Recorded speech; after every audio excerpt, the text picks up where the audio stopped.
जब आप रब से मोहब्बत करते हैं तो वो आपके दिलों में सिर्फ उन ही लोगों को बसने देता है जो आपकी मोहब्बत के अहल हैं।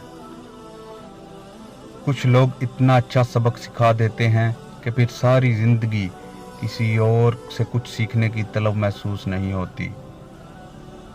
माफ़ करने का ये मतलब नहीं कि इसको गले से लगाया जाए, इसको दोस्त बना लिया जाए।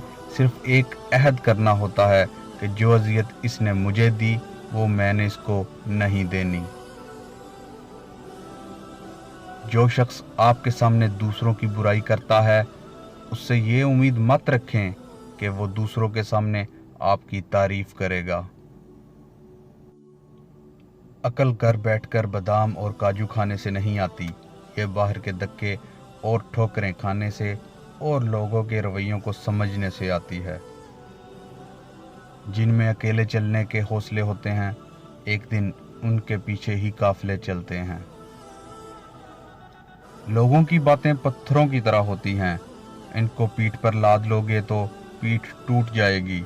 इनको अपने कदमों तले एक बुर्ज बना लो तो इन पर चढ़ के बुलंद होते जाओ। अगर आपके साथ नाइंसाफ़ी और ज़्यादती की हद हो जाए तो सिर्फ इतना सोचकर खामोश हो जाना कि जो ज़ात ऊपर बैठी है वो बहुत बेनियाज है। किसी के सब्र का इम्तहान ना लिया करो, मैंने ऐसा करने वालों को अक्सर पछताते देखा है। बद्दुआ सिर्फ अल्फाज नहीं होते, जिसको दुख दो उसकी आह भी बद्दुआ बन जाती है। और रब बहुत इंसाफ करने वाला है।